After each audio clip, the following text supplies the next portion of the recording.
Hello, everyone. Good evening. I'm the Irenic Pelagian, otherwise known as John Johnson, to my family and friends. I have to, this is kind of incognito. This whole Pelagian thing. I'm not, just you. You announce yourself to the world as a Pelagian these days, and in certain circles, I don't know if they wouldn't even allow you to fellowship with them, probably you know, because of this famous heretic. Which so that's the reason I'm coming to you tonight. I'm coming to you from Mesa, Arizona. Happens to be a kind of a cool, rainy night. I'm out on my back porch, and thus the reason that even though I'm in Arizona, I'm kind of doubled up here because even though I was raised in Michigan, you kind of acclimate to the warm climes, right? So, anyways, yeah. So I've been listening a lot to Leighton Flowers and the conversations he's been having with James White and the back and forth with the arguments concerning Calvinism and Leighton's traditionalism, within this Southern Baptist movement. And it's just, I think James White is right in one thing. If you're gonna, I think if you're gonna hold the free will, which I think the Bible teaches, I think Leighton argues for it. Recently, Eric Hernandez, and as a Molinist, he's arguing free will. But see, Leighton stops short. I mean, of well, he denies original sin. Leighton, you seem to deny original sin, but you still somehow you involve man, a human being born into this world, tainted, somehow defective in their their being, how they come into the world somehow physically affected, or spiritually, or morally, or somehow they're different. I mean, than Adam and Eve were created. So that's, I think that fairly represents your position. And though I side with you, I'm on your side, as opposed to the doctrines of the Calvinists. I don't see biblically where you get this idea that babies are born in this condition. So I would like to have, this is kind of just an introduction, a call out. I've interacted just on the page, on the Facebook pages with not with Leighton directly, but within his posts and things like that, and posts that he's involved with. So and I'm mainly referencing the Bible Thumping Wingnut Facebook page, which is a pretty cool place to have some have some fun chats. So anyways, that my my theology, I haven't really, I call myself, I'm the Irenic Pelagian, right? So, obviously that's a little tongue-in-cheek, except that I do hold that men and, I think that human beings are born, in the same, same condition that Adam and Eve were, created in. I think they passed down their, the original, just the original creation, the fleshly person, and but I don't know that I arrived at that place, how the same way Pelagian maybe did, but just real quickly, getting back to Pelagius, in my understanding, it doesn't take much reading of the fathers prior to Augustine to see that Pelagian, or, Pelagius did not at any, I mean, by any extreme, divert from the fathers. Uh, if if we don't take some of we a lot of what we know from Pelagius is uh, handed down to us through Augustine's writings, and even within Augustine's writings at times quoting the same passage, he'll change Pelagius's words slightly to what would be maybe an apparent advantage within an argument. You know how that could happen. If you're arguing a different point at another time, sometimes you'll put things in a different light. So, but so the way I come to, what I would just argue that my my system, my theological system, is basically a theology that's grounded in the love of God. That's maybe just that's like a first principle for me. That's my presupposition that I bring to the text, that God, in a sense, God freely created the world, in my view, and having created the world with these, these people that are, little images of him running all around,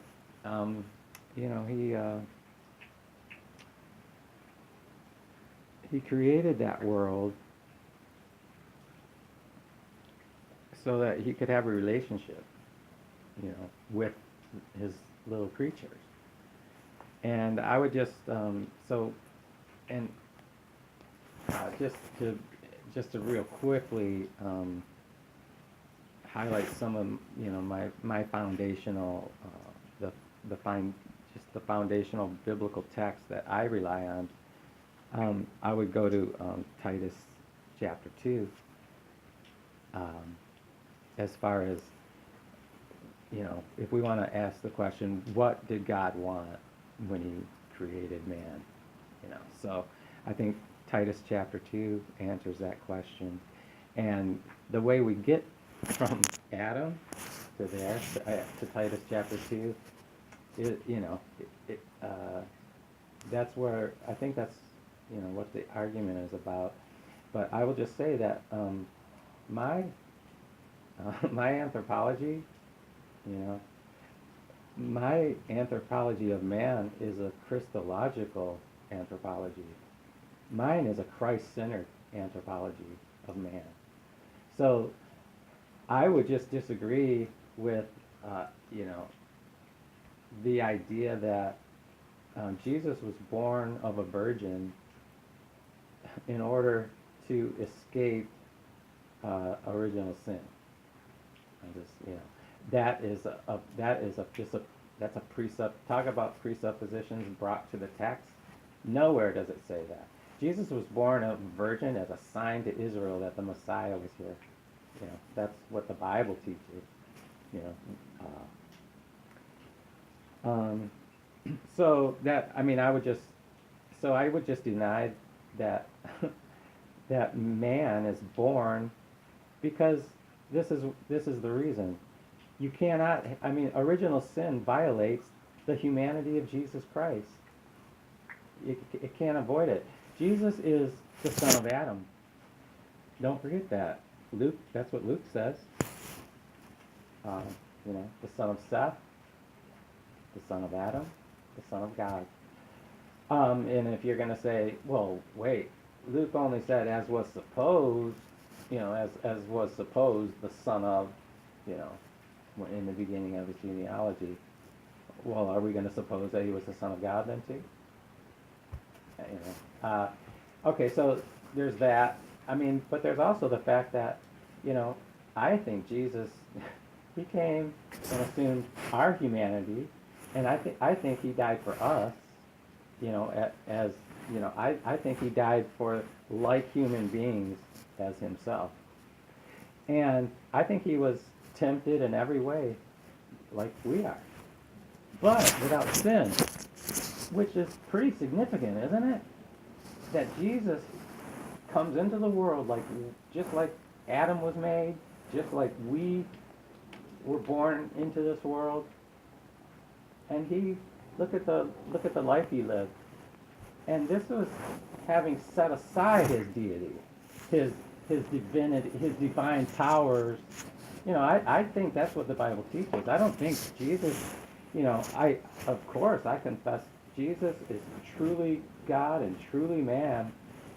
But when the Word became flesh, he did not consider his divinity and, something to be held on to, but he set it aside and he lowered himself. He condescended to become a human being, because the human being, the human race needed salvation, and God loved the world, and so he wanted to save it.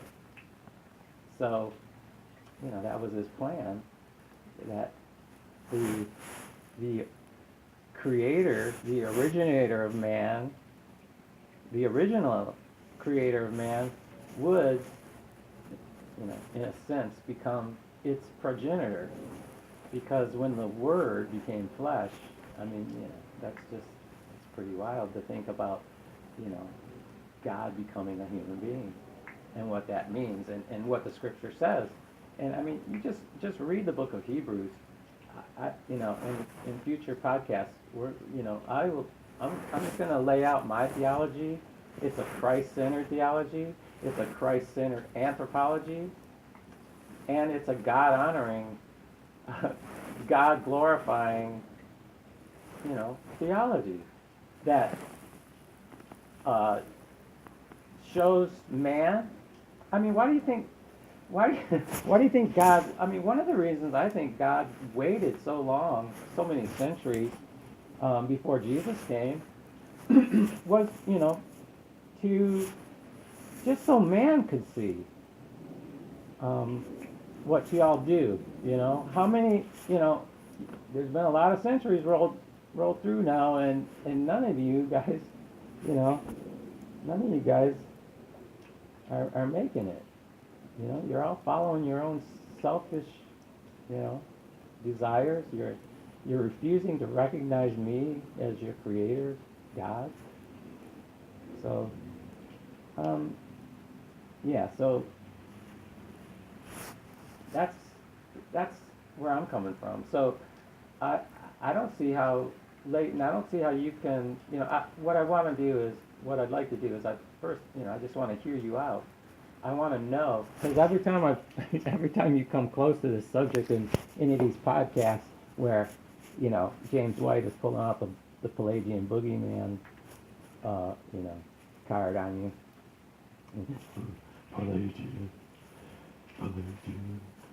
That was great, I have to say. But anyways, but it's true. If you just look at, tonight I posted on another website the second canon of the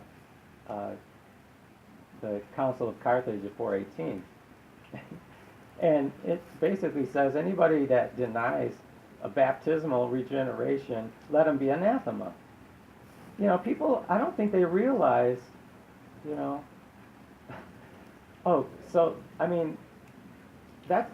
laugh at somebody that calls Pelagius a heretic. I think that's foolish. He was a good man, and as was Augustine, I think. But the record, the evidence surrounding Augustine, and compared to all the fathers before him on free will, and the fathers before him were just solid on free will. So it's puzzling to me. I just think had Augustine arrived on the scene 100 years or 200 years prior, and come up with these doctrines, I think he would have been the heretic. So, which only makes Pelagius an accident of history, who happened to come along at a time when Augustine,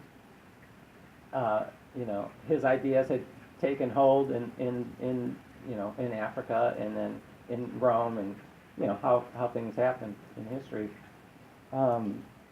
Yeah, so he had a strong influence, but uh, you, once Augustine's in charge and the everybody's on board with Augustine, of course, what are these councils going to say?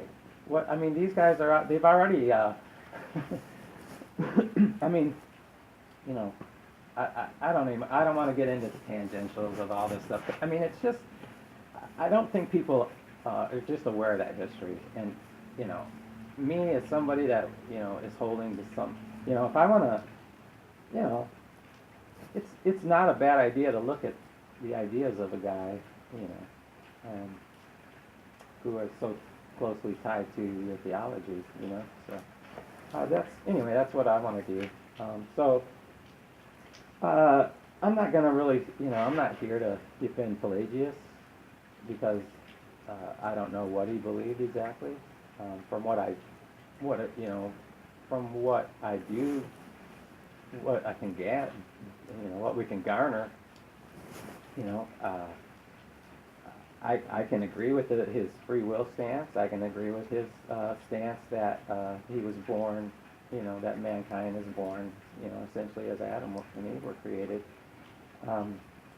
Now, the thing is, I mean, just as I mentioned that second canon of the 418 Carthage Council, baptism really messed up this debate. I mean, this is another thing. This debate needs to happen again in the light of, just common sense. Let's forget the labels. Let's not, let's take Augustine out. Let's take Augustine and all his baggage out of the picture. Let's take Pelagius and all his baggage out of the picture. And let's open up the scriptures, and then let's prove, your Augustinianism, or prove your Pelagianism, or, whatever it is you're going to prove, whatever, your traditional Southern Baptism, I mean, whatever it is, that's where the debate has to take place. But it can't take place when, one of the proponents I would just argue on, very biblical grounds. I take a high Christology on this issue, much higher than the Calvinist does, and to some extent higher than Leighton's view, if I understand it correctly. It's still that's going to be part of the debate because, honestly, there's like one verse that is appealed to that hasn't really any credibility, that isn't easily answered, and Romans 5:12 is easily answered itself. But that's basically the one text, and to derive a whole system of federal theology, and what it says is Adam was a type of Christ. It doesn't say Adam was our federal head, and when he sinned, we all sinned in him, in so much that we have his guilt, the guilt of his sin, since we were in him and we committed the sin just as he did. So therefore, his guilt is ours, and that's why babies die and things like that. So, I mean, there's just a lot of stuff that needs to be, answered, and you don't get very good answers from some of these folks. So, anyways. Thank you so much, anyone that has bothered to hang around for 20 minutes and listen to my little spiel here. I do plan on making an attempt to contact Leighton. And Leighton, I'll just tell you here, in case you get to see this, what I'd like to do, obviously I can understand where, a person in your situation wants to be careful about who they associate with. So I can easily, what I would like to do is maybe arrange to come to Texas. I can get there easily. And, on a weekend or, sometime, if you're going to be in church, I could just meet you at a Sunday evening fellowship, or Sunday church service. And Saturday would be a better day for me, though, honestly. But anyway, I can come to you. If you could make some time, I would love to sit together and just introduce myself, so hey, I'm an evangelical Christian. I'm not a heretic. I love the Lord, and I love God, and I love, I'm opposed to anything that would impugn God's goodness and love and glory. So which Calvinism, on my view, that's what it does. And so that's to you, Leighton. And I did want to say something to Andrew Rappaport, because I've just a little bit interacted with him on Facebook on the Bible Thumping Wingnut page. And but I was listening to his some of his YouTube teachings, his videos, going through the doctrine of man and these things. And yeah, hey Andrew, I just think you did a very poor representation of, a very milk level of what federal headship is all about, where it comes from, why you believe it, what it rests on, what answers you have to the challenges that might come against it. Very light application there, buddy. But hey, I like your videos. I like your style. I love you as a brother. But Andrew, I'd like to sit down, and same with you. I'd like to, I'll come to New Jersey if you're willing, and just so we can sit down in person. It just would make a difference. I hope it would make a difference with the comfortability level for you guys, not me. Hey, I'm not the, you guys aren't the heretic, I am. So, anyways, if that could work out, maybe we could, maybe at some point we could, have a discussion, a sit down just discussion, rather than a debate, because we all know the verses. Let's get down to the the entailments of our systems, and let's discuss those things. So, all right. Well, God bless you, everybody, and thanks again. This is the Irenic Pelagian, otherwise known as John Johnson, signing off for tonight. Thanks.